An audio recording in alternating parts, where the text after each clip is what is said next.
I would now like to call on His Excellency Yoweri Museveni, President of the Republic of Uganda, to give some remarks. You're welcome, Your Excellency.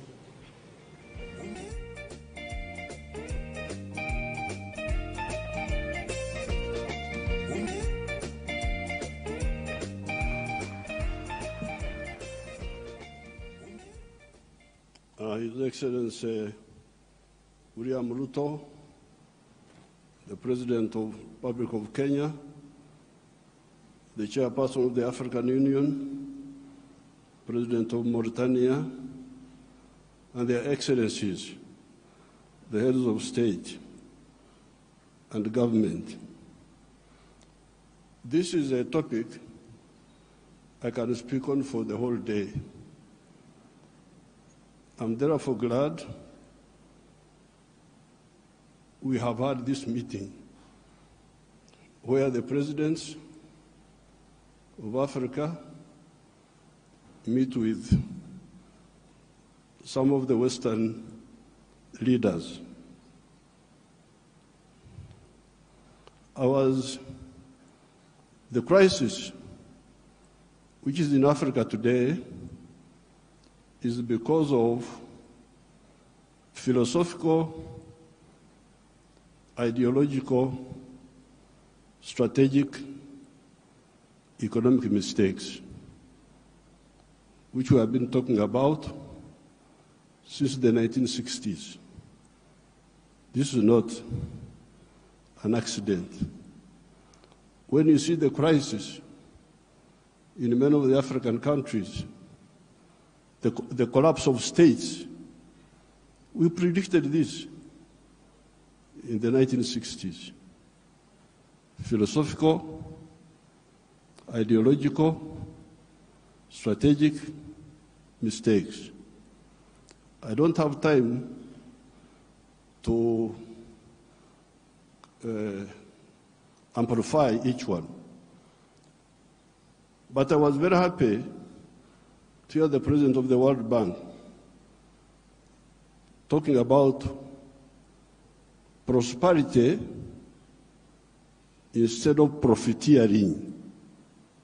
These were his own words. That's what I picked.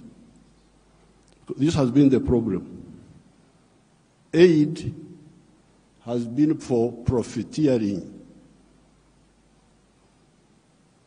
This has been the problem. Now, the World Bank people and other groups have been talking of sustainable development.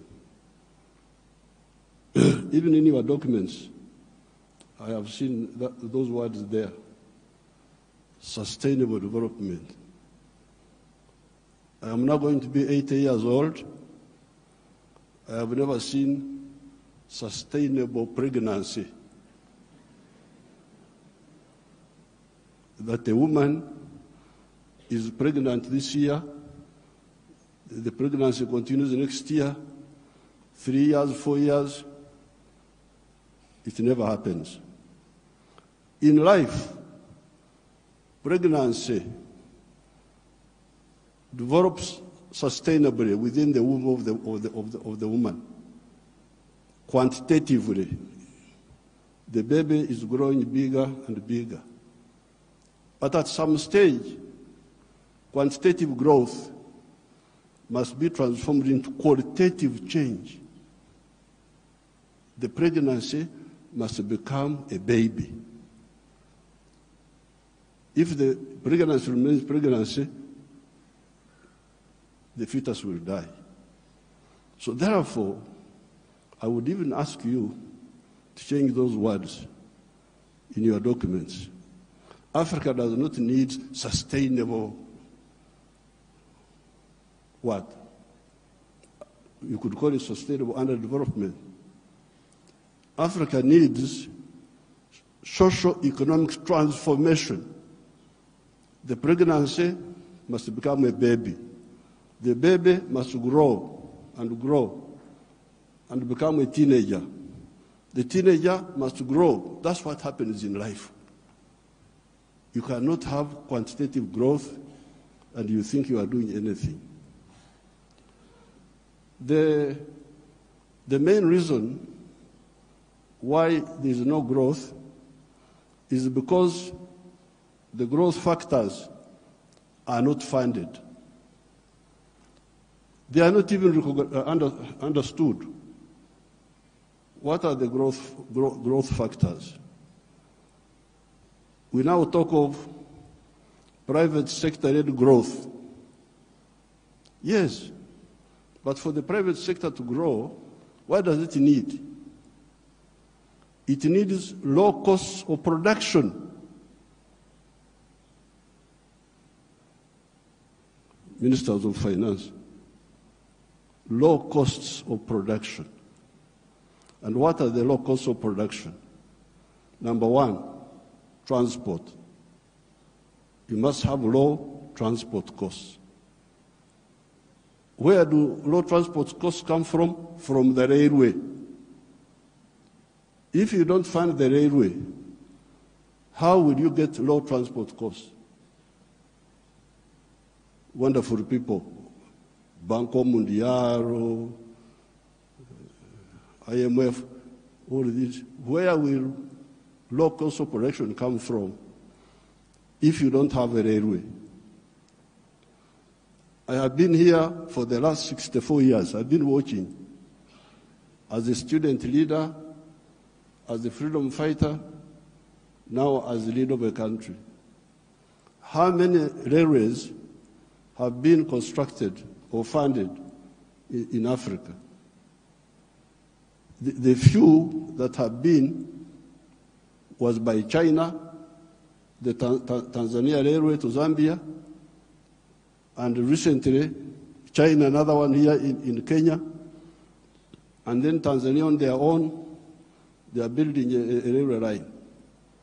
So if you are talking of helping Africa, the railway, I don't want to be involved in any other words, no, please. The railway.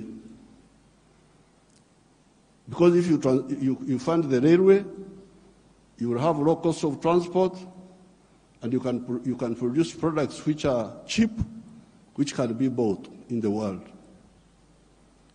So you audit how much funding, all these billions you are talking about, how much of it has gone to the railway. Audit it. The second cost pusher is electricity. If you don't find electricity and you talk about sustainable development, what are you talking about? Private sector-led growth. Maneno tu. Electricity, we must have low-cost electricity, not exceeding 5 cents per kilowatt hour. That's what I insist on in Uganda. I'm tired of all these stories. These neo-colonial civil servants who have been holding us back, I have put my foot down, say I don't want to hear those stories. And Uganda is developing, and it will develop, because I don't entertain that nonsense anymore. Borrowing for what? Capacity building. Imagine. Seminars, they call you in a hotel, you eat chapati, you eat mandazi. They say that is capacity building. Capacity building should be on the ground, not just seminars. So, the second point, Excellency, is electricity. The third one, those people who talk about private sector-led growth. I have been trying to borrow money for our UDB, Uganda Development Bank, a bank which funds manufacturers. No, I don't get support for that. Instead, they want me to go, my people to go to commercial banks. But commercial banks cannot give No, those commercial banks are to encourage imports. Because the only person who can borrow money and pay it back from a commercial bank is a trader who goes to China, goes to where, Dubai, brings products, sells them quickly, and pays back. So, if you are serious, I need to hear about the low-cost funding for manufacturing. Not for stories, not for what, no, manufacturing.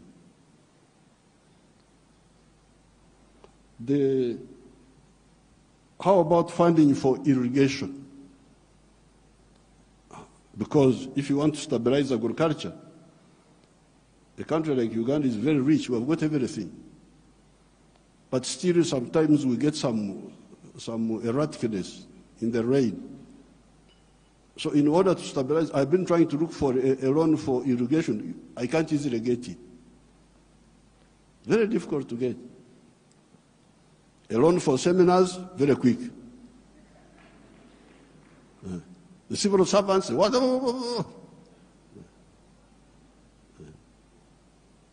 But a loan for irrigation, you don't see. Now, finally,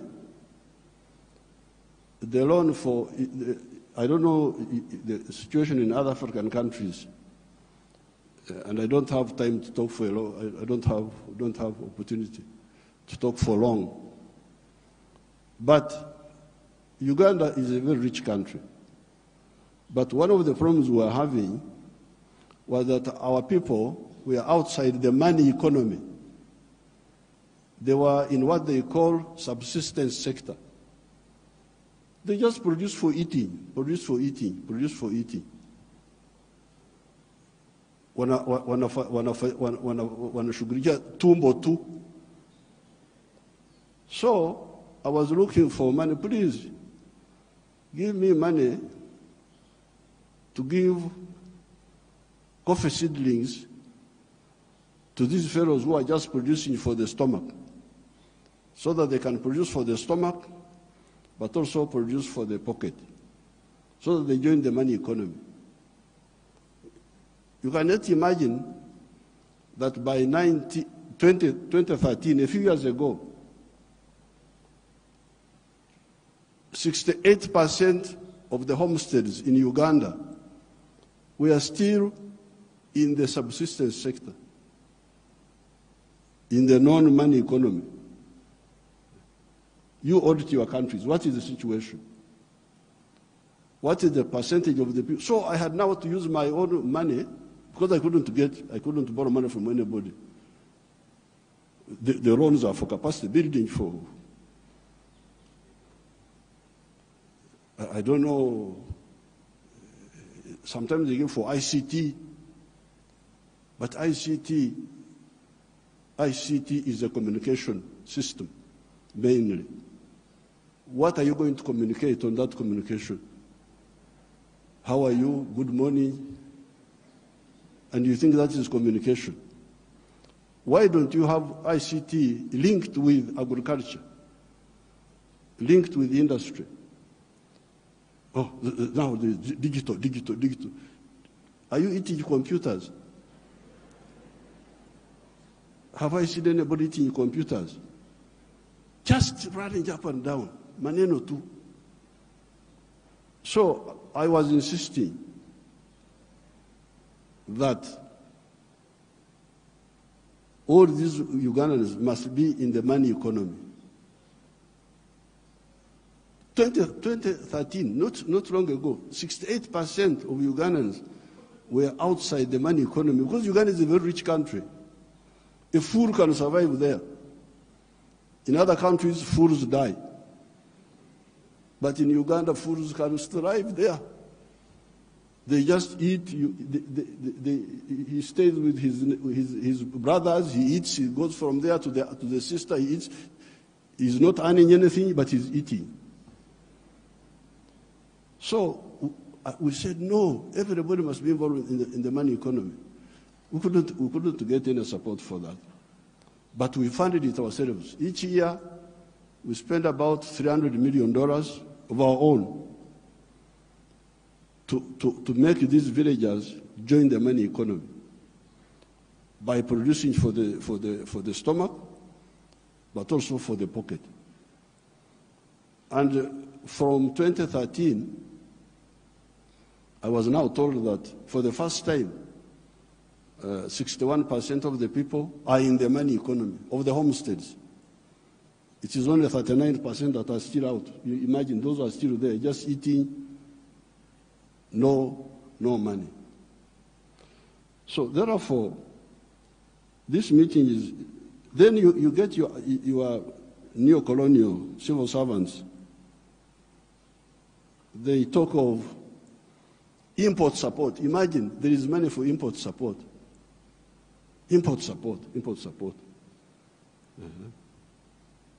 The governor writes to me, reports, we have got import cover for so many months. But I don't want to import, I want to export. Why don't you tell me about import substitution and export promotion? Instead you are telling me of import support. So money is available for to become more dependent.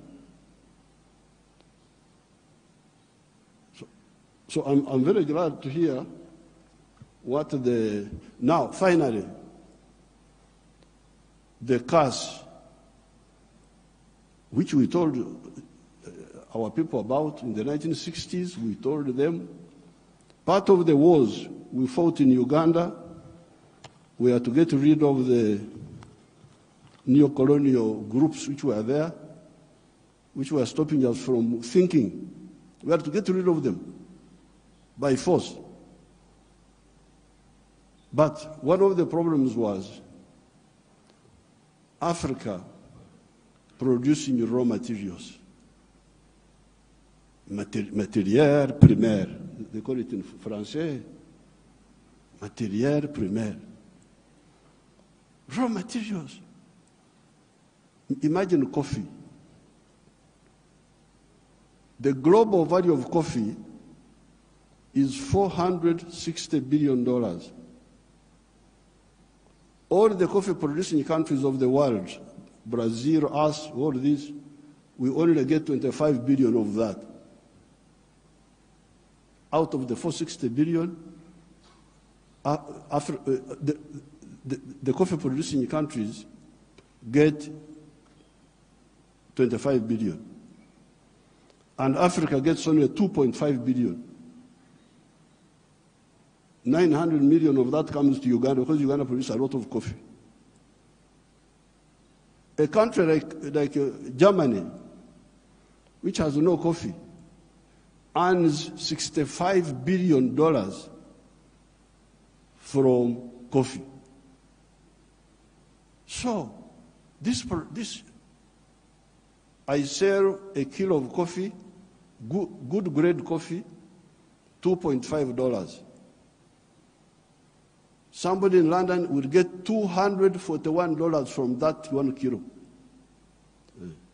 Okay, there are other costs on the way. I don't want to, because he's the owner of a restaurant and so on. But coffee roasting, coffee grinding, coffee packing must happen here in Africa. Must happen at source. The shirt I'm putting on is Ugandan cotton. I don't put on foreign clothes.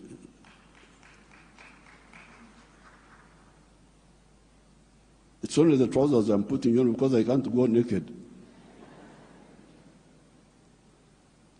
Because they have not solved that problem for me. So, if you look at cotton, how many job levels are there? Job levels. You grow the cotton. Okay, that one we do. Those jobs we do. We gene the cotton. Kutoa mbegu, remove the seeds. That one we do here. And we end there. When you hear all these countries which have got crisis, Burkina Faso, I don't know what, Mali, all of them are cotton-growing countries. But how much textiles are they producing? They're importing textiles, I don't know from where. So now, if you end at level 2, ginning, removing the seeds, then you take the pamba, you take the cotton, to cleverer people who are clever. Watu wenye akili wako huko, sisi hapo tutajiita vipi? Kama mtu anakuzidi akili wewe unasema wewe nani? So they take the cotton, they spinning, more money, more jobs for their children. They weave, more money, more jobs for their children. They put the print, more money, more jobs for their children. I looked at the figures. Uganda consumes 276 million meters of textiles each year. And that wonderful country of yours spends $880 million on clothes. Some of them dead people's clothes from Europe. When people die, their clothes, they are sent to you people, to Africa. And we spend 800, all the money we earn from coffee goes back to bring dead people's clothes. But we have got one factory there called Nitil. It produces 25 million meters. So in order to clothe our people in Uganda without importing, we need about 11 factories like the one of Nitil. And they would employ about 20,000 people. So and we would save $880 million, which we are just giving to other people. So this Ida, what did you say about the modern slavery of the Africans, of producing raw materials? In one of our documents in Addis Ababa, we had talked of Africa producing what it does not consume and consuming what it does not produce. They had put that as a summary in one of the documents of the African Union. We must get rid of the production of raw. I banned the export of minerals from Uganda and process. I banned them. Piga marufuku. Then the agents were going in the corridors, what Mufanyi, no mineral will come from Uganda if it's not processed. You wait until I go away, you can steal the minerals, but not now. I banned this export of unprocessed minerals in 2012. My young brother, His Excellency Ruto, I forgave him and gave him some little iron ore for, I think, 2 or 3 years, because I've got a lot of iron ore, one of the best in the world. I told him, His Excellency Ruto's man, Muindi wa hapa Kenya, you come and build the steel factory in Uganda at the iron ore. Oh, yeah. I've already built in Mombasa. So I said, okay, because of my young friend, I give you some iron ore for 2 or 3 years. But come and put the factory here. Now you can imagine akili ya watu wenu, my civil servants. An Indian wanted to take that iron ore to India, imagine. Iron ore in our language is called obtare. But it is soil, black soil. If you see it, it is soil. To take that to India and do what? Pay your wonderful people $47 per ton. Our iron ore is the purest in the world. It is 70% pure. So you need like 1.5 tons to make a ton of steel.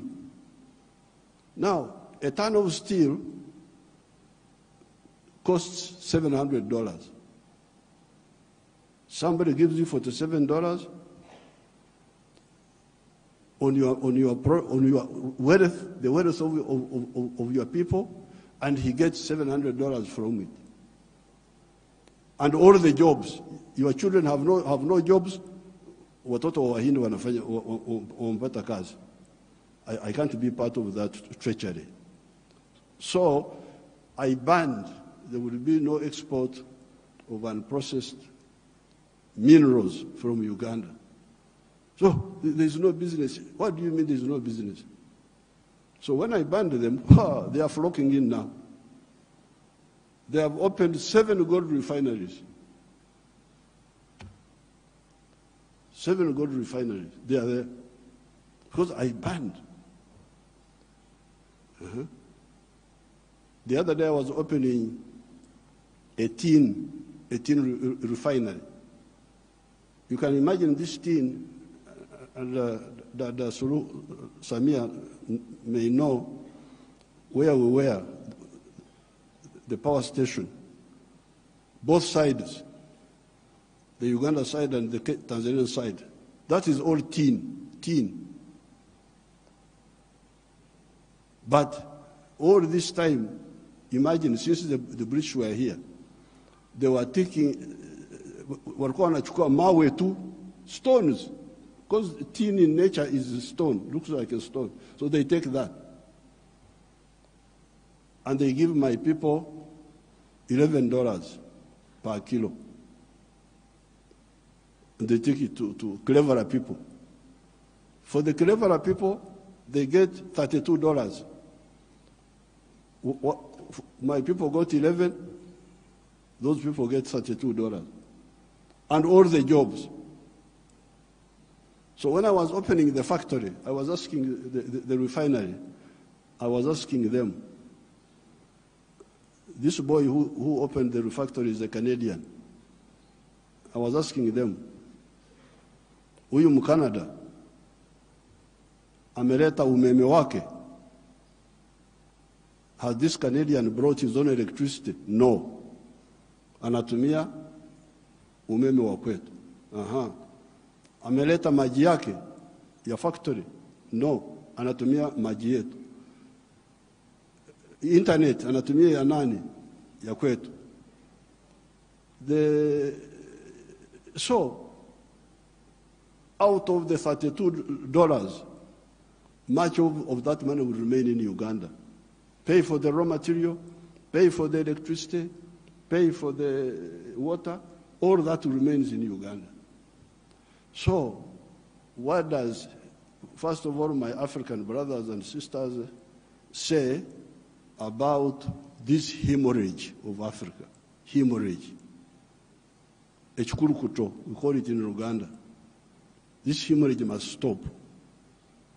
The crisis you see in these countries is because of stagnation of the last 60 years since independence. The population is increasing, the economies are not increasing. What do you expect? So with these few words, Your Excellencies, what do I say? Merci beaucoup.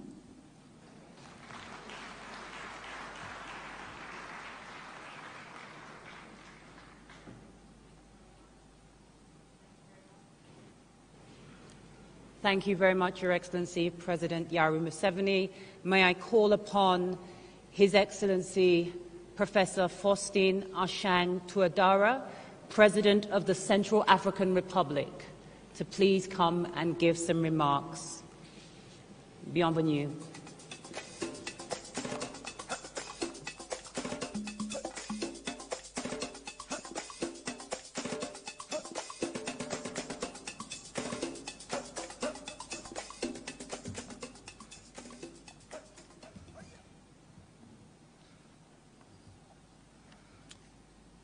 Excellence, Dr. William